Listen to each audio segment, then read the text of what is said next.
Friends, welcome to my channel law minds. आज हम बात करेंगे हिंदू लॉ के बारे में। मैं हिंदू लॉ की लेक्चर सीरीज पार्ट 1 आज से शुरू कर रही हूँ। धीरे धीरे हम इसका पूरा कोर्स कंप्लीट करेंगे। तो हिंदू लॉ में सबसे पहले अगर हम बात करें कि क्या यार्डस्टिक्स होते हैं किसी एक इंसान का रिलीजन को डिटरमाइन करने के लिए कि वो हिंदू है या नहीं, क्योंकि हम हिंदू लॉ के बारे में बात कर रहे हैं। तो हम यहाँ पे यही देखेंगे कि किसको हम हिंदू बोलेंगे और कौन हिंदू नहीं है। तो सबसे पहला इसमें फैक्टर होता है both parents has to be Hindu. मतलब कि जो दोनों पेरेंट्स होते हैं वो हिंदू होने चाहिए। जिनका बच्चा है तो उस अगर दोनों पेरेंट्स उसके हिंदू हो गए तो वो बच्चा हिंदू होगा। Religion of parents will enforce till he attains the age of majority. After this he has a choice to follow or not. एक बच्चे के पास माता पिता का रिलीजन उसके एज ऑफ मेजोरिटी तक रहता है। इंडिया में एज ऑफ मेजोरिटी है 18। तो 18 ईयर्स तक उसके पास उसके पेरेंट्स का रिलीजन रहेगा।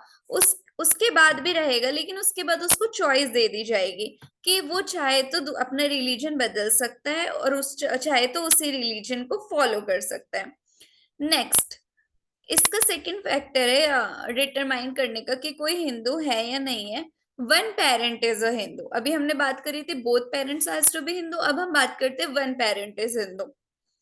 तो अगर वन पेरेंट इज हिंदू है तो इसमें ये मत समझना कि अगर कोई इलेजिटमेट चाइल्ड है तो वो एंसेस्ट्रल प्रॉपर्टी पे क्लेम नहीं कर सकता अपने फादर की। ऐसा नहीं है, या फादर की प्रॉपर्टी और एंसेस्ट्रल प्रॉपर्टी वो दोनों पे क्लेम कर सकता है। तो वो जिस प्रॉपर्टी पे क्लेम कर पा रहा है उससे उसका रिलीजन डिटरमाइन होगा। तो अगला है the way the child is brought up. किस तरीके से उस बच्चे को बड़ा किया गया है। मान लो एक पेरेंट हिंदू है, दूसरा क्रिश्चियन है, लेकिन ज्यादा उस फैमिली में हिंदू धर्म को फॉलो किया जा रहा है। तो देखो इसमें मैंने लिखा है a particular religion that parent profess will be the religion of the child. जो रिलीजन पेरेंट्स प्रोफेस करते, जिसको अपनाते, जिसको अपने घर गृहस्थी में चलाते, वो रिलीजन बच्चे का माना जाएगा। अगर दोनों पेरेंट्स का अलग अलग रिलीजन है तो ऐसा होता है लव मैरिजेस में। जब अलग अलग रिलीजन के लोग मिलते हैं तो जिस तरीके से बच्चे को बड़ा किया जाएगा वह रिलीजन उस बच्चे का माना जाएगा। Third factor, one person is atheist if criticizing on religion. Religion will not change till the conversion was done by the person.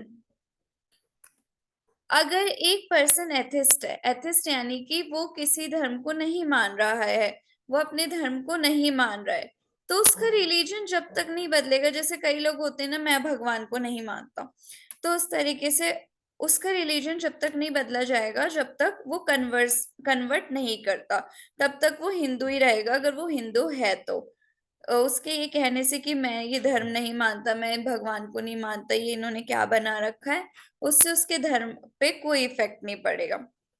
Reconvert, reconvert यानी कि कोई दूसरे रिलीजन में कन्वर्ट हो जाता है। तो उसमें ये होता है कि first caste remain suspend animation. इसका मतलब कि वो सस्पेंड रहती है, लेकिन इसका मतलब ये नहीं कि वो फिर से कभी भी हिंदू नहीं बन सकता। इसलिए मैंने इसको समझाने के लिए लिखा है it does not mean it gets deleted. And if again wanted to reconvert to Hindu can do, there is no prohibition on this.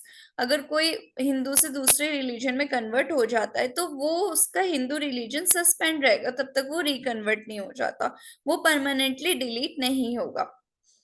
और अगर हमें किसी का रिलीजन डिटरमाइन करना है और उसके बर्थ से उसके parents after the date of the conception उन्होंने अपना रिलीजन चेंज कर लिया। पहले वो हिंदू थे तो वो क्रिश्चियन बन गए, या पहले वो क्रिश्चियन थे फिर वो हिंदू बन गए। तो इस केस में क्या होगा, इस केस में date of birth is important in determining the religion of child. जब वो बच्चा पैदा होगा, जब उसके पेरेंट्स का क्या रिलीजन है, ये इंपॉर्टेंट है, ना कि डेट ऑफ कंसेप्शन, कब वो कंसीव हुआ वो मैटर नहीं करेगा। अगर जब वो पैदा हो उसके पेरेंट्स हिंदू है तो that child will be Hindu. अब हम आगे बात करें इसमें केस लॉ के बारे में, तो इसमें दो बहुत ही फेमस केस लॉस है, Sarla Mudgal versus Union of India, Lily Thomas versus Union of India. ये मैंने आपको बहुत अच्छे डायग्राम से समझाया, आपको बहुत अच्छे से समझ आएगा। ए एक हिंदू हस्बैंड है, उसकी एक बी हिंदू वाइफ है, वो इस्लाम में कन्वर्ट हुआ ए, और उसने शादी married to Muslim girl without dissolving first marriage, पहली शादी को बिना बर्खास्त किए, पहली शादी कंटिन्यू में हुए उसने दूसरी शादी कर ली, तो इस तरीके से कन्वर्जन को इनवैलिड माना जाएगा, क्योंकि उसने उस धर्म का ऐसे कन्वर्ट करके मजाक उड़ाया, क्योंकि उसने कुछ बिलीफ के लिए नहीं किया। उसने मुस्लिम में 4 शादियां अलाउड होती है, इसलिए उसने इस्लाम में कन्वर्ट करके और एक मुस्लिम लड़की से शादी कर ली। तो converting for marriage points to be determine, अगर आप शादी के लिए किसी से कन्वर्ट कर रहे हो कि मेरे को उस लड़की से शादी करनी है, उस लड़के तो मेरे को उस रिलीजन, तो आपकी इंटेंशन क्लियर होनी चाहिए, आपकी गिल्टी इंटेंशन नहीं होनी चाहिए, जैसे इस केस में दिखाई गई है।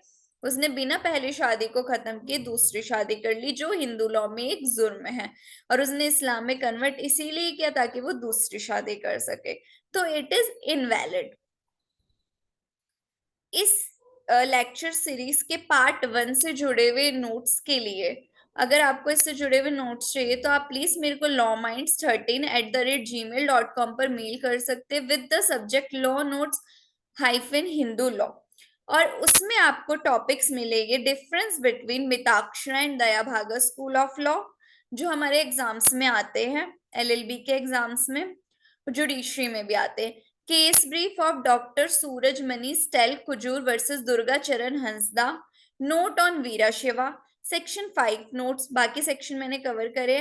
केस स्नैप मिलेगा फॉर एग्जाम आंसर राइटिंग, कि आप एग्जाम में आपको वो छोटे छोटा उसमें बताना पड़ता है कि इस केस में क्या हेल्ड हुआ और आपके आंसर से वो क्यों रेलिवेंट है।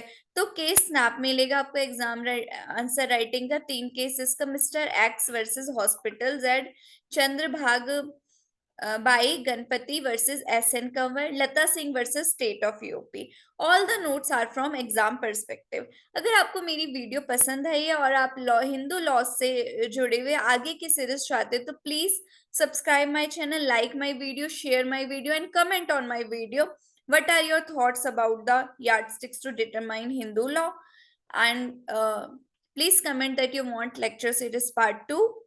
Thank you so much.